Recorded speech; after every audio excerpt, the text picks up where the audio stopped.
Israeli forces have launched a large-scale military operation in the West Bank. At least 8 people have been killed and 50 others injured, according to Palestinian health officials. That is correct. As of now, at least 8 Palestinians have been reported as killed in the city of Jenin today, as 2,000 Israeli soldiers backed by drone strikes stormed the region. 5 teenagers are allegedly among the 8 individuals who were killed. Another Palestinian was killed by Israeli troops while protesting the attack. Now, dozens of people were injured, with 80 people currently reported as wounded. And today's attack marks the most expansive Israeli military operation in the occupied West Bank in 2 decades. So here are more of the details of how the raids and this assault unfolded. Israel's raid began long before dawn, the morning call to prayer, pierced by the sound of heavy gunfire. The Israeli military says it launched a missile after 1 a.m. local time and carried out drone strikes to clear the way for ground forces. Some 2,000 soldiers are said to be taking part in the large-scale operation. Its stated goal, destroying what the army calls terrorist infrastructure. Palestinian health officials say dozens of people have been injured in the Israeli strikes and the gun battle that followed. Some of them seriously, meaning the death toll could rise further. Now, Israeli officials are saying that they're not fighting against the Palestinian people and are instead going after jihadists backed by Iran. To give you more details on that, the military said a drone attack struck a joint operations center used by militants of a group known as the Jenin Brigade in the refugee camp, and that Israeli forces also targeted a facility for weapons production and explosive device storage. The military said it had located and confiscated caches or caches of weapons, hundreds of explosive devices, and an improvised rocket launcher. Now, residents of the camp were holed up in their homes. Apparently, they were told, people in Jenin received a text message from Israeli numbers telling them to stay inside, and militants received texts telling them to give themselves up. Now, the Jenin Brigade, which was the target of these raids, operates, at this Palestinian refugee camp where thousands of people live in close quarters. It's densely packed. Now, the close proximity to the refugee camp makes it virtually impossible to avoid civilian casualties, which is why we're now getting reports of civilian casualties.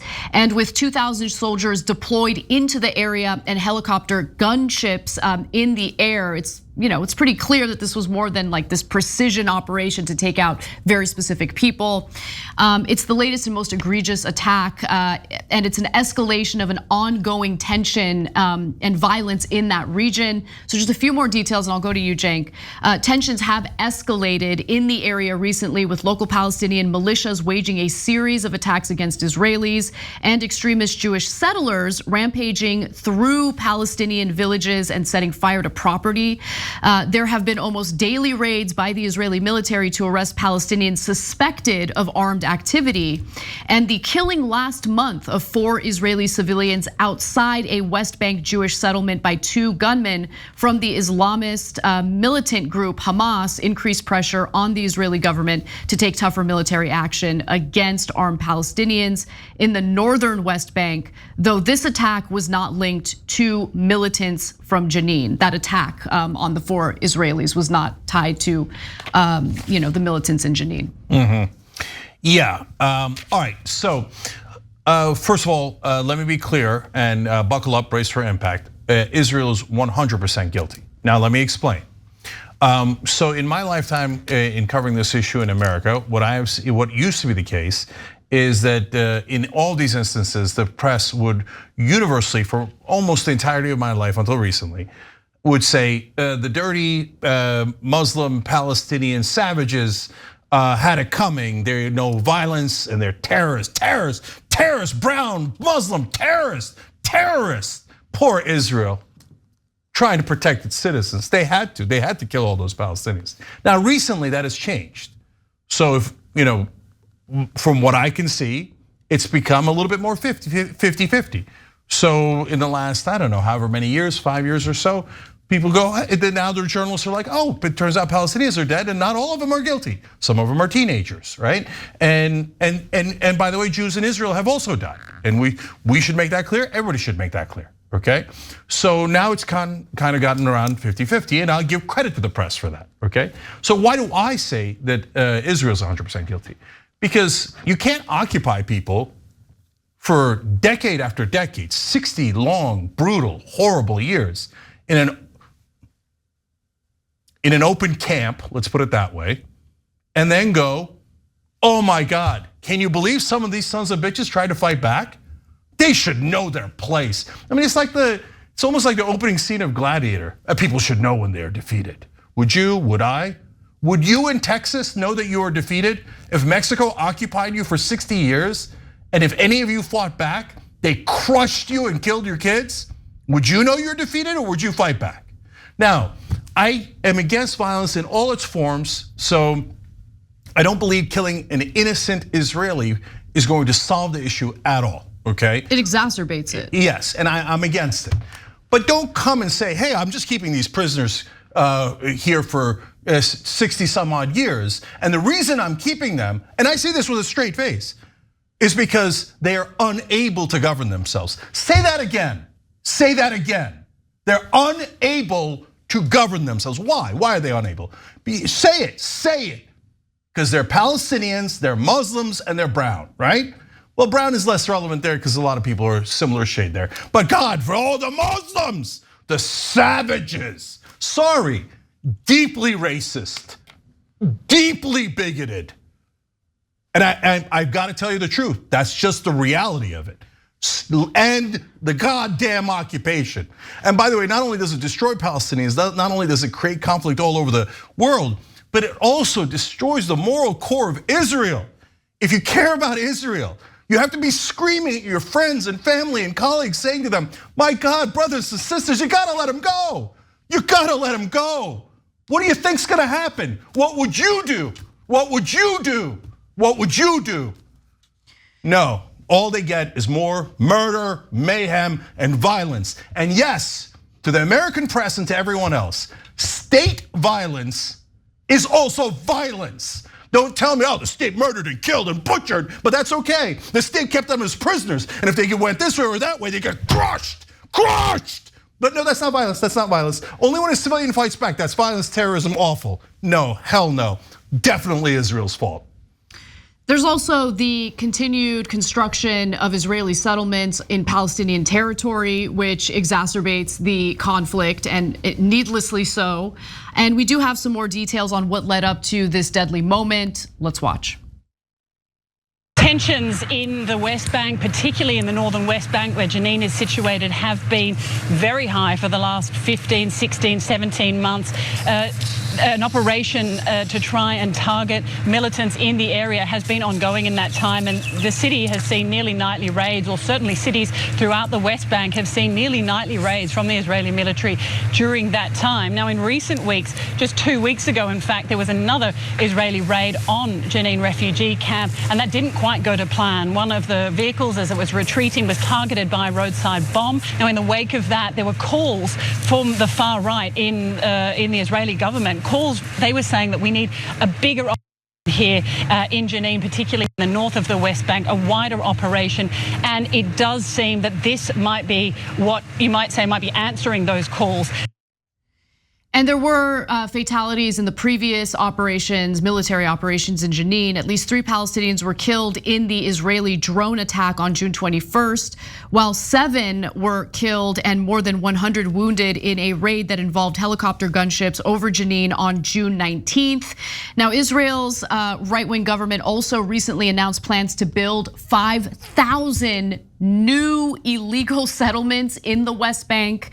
And Israeli officials are saying that there is no end point. They're gonna continue doing this indefinitely. In fact, Lieutenant Colonel Richard Hecht, an IDF spokesperson, says, we'll do it as long as it's needed. There is no timeline on this right now. Of course, they're gonna keep the occupation forever and ever. They're gonna just totally brutalize those people for the rest of time. And they're gonna do it for 100% bigoted reasons. And then when challenged on it, you know what they're gonna do? ADL did it today. Rashida Tlaib put out a benign tweet about, hey, this is terrible, you shouldn't do this kind of oppression. And ADL, which has done great work in fighting bigotry in America, I love them for it. And they stood up for Muslims. They're not Israelis, they're Americans, Anti-Defamation League. And they've done a great job of not just defending Jewish Americans, but Muslim Americans and other guys. But whenever it's political, whenever it's Israel, what did he do? Jonathan Greenblatt, head of the ADL, done great work in the past. He says anti-Semitic. Okay. How dare you question me while I'm in the middle of being a racist? I'm gonna call you a racist. I'm gonna say you're an anti-Semite. You should know when you're defeated, and you should know when you to be controlled by your superiors. No, sorry, Jonathan, no deal, no deal. There's tons of wolves out there right now. Anti-Semitism is real. And in the middle of all these wolves, you're gonna cry wolf? No deal, disgusting. Let me shed a little more light on that, because what Congresswoman Tlaib was drawing attention to was the fact that Palestinian medical personnel, they're claiming that Israeli soldiers are essentially blocking, they're not allowing emergency or medical personnel to enter the area, the refugee camp, in order to save people's lives and provide treatment to them. And so there's more on that in this next clip. That is what the ADL was responding to. That was the statement that Rashida Tlaib made. How dare you try to rescue citizens? That ADL responded to. So let's watch that video. We often hear very loud exchanges of gunfire, and then we hear ambulances. We've been speaking to the ambulance service in the last hour. They say they're being allowed in, but it is sporadic. It really depends on the soldier who's on the checkpoint that they need to negotiate at that point. And when they get in, there is a real difficulty in moving around, simply because, as we've been saying, so much of the infrastructure has simply disappeared. We have seen not only Israeli military vehicles, but dual bulldozers moving into the camp in Jenin, and they're ripping up the road, moving cars out of the way, damaging people's property, and the ambulances then have to negotiate that. So if the Israeli government is arguing that this is not an attack on the Palestinian people, that they have no interest in harming the Palestinian people, how do you make that argument as the IDF is blocking medical personnel from getting to wounded individuals in Jenin? No, there is no argument. And look, guys, whether it's the Pentagon in America or the Israeli Defense Forces, do not listen to the press. The press tells you should take everything they say at face value. If the IDF says it must be true. No, I don't believe anything the IDF says. They're like, oh yeah, we had to bulldoze those homes. These attacks against Palestinians, where we killed the Palestinians, they are not Palestinians. They're literally saying that. It's Orwellian. Oh, well, they're Palestinians, but remember, they're terrorists, monsters, Muslims, terrorists, monsters. No, we have to since they're such monsters, we have to just keep them in prison for the rest of their lives. And they should just know not to complain about it. So Rashida Tlaib says, can you let the ambulances in? And Jonathan Greenblatt says, anti-Semite. Are you kidding me? Are you kidding me? In a country now filled with anti-Semitism, where we're all worried to death that it's gonna explode, you're gonna come in and cry wolf like that? And then no one's gonna believe you the next time that it's real. Because, oh, no, Israel, no matter how horrific, must be defended. And must be defended 200%. It doesn't matter if they're guilty. It doesn't matter if they're wrong in that particular instance. Nope. Occupation? So tell me, one person justify the occupation without being racist. You can't do it, it's impossible. Well, I mean, if we let them go, they might attack us. Well, every country might attack us. And there's Greeks and the Turks hate each other. The Turks and the Persians hate each other. The Russians hate the Ukrainians hate the Russians. The Estonians, the Russians, everybody hates each other. And from time to time, people attack each other. But everyone in the world is allowed to have a country except the Palestinians. Except the Palestinians, why? Every single time it is a form of racism when they say, well, they can't control themselves. Well, they're savages. Well, they would attack us. Well, you know how violent they are. You know how they are. Muslims. Hate, right, hate. And then say, what? Anti-Semitism, what? Just me, I can be racist all day long. I can be bigoted all day long. I can imprison them for 60 years and not give them dignity and respect and self-government and say to them, you are uniquely savages, and you're the only ones not allowed to have your own country, not allowed to have your freedom, and then I'm gonna call you a racist for defending them. Hell no. Let them go, Israel. Let them go. Let them go. But you won't do it. You won't do it because you've now sworn allegiance to permanent hatred of Muslims. It's ruining your moral core. You're destroying your country. Israel could be a great country, something that we could all be proud of. Instead, look at what it's turned into. Massacring kids because we have to maintain the occupation. Thanks for watching The Young Turks, really appreciate it. Another way to show support is through YouTube memberships. You'll get to interact with us more. There's live chat emojis, badges. You've got emojis of me, Anna, John, JR, so those are super fun. But you also get playback of our exclusive member-only shows and specials right after they air. So all of that, all you gotta do is click that join button right underneath the video. Thank you.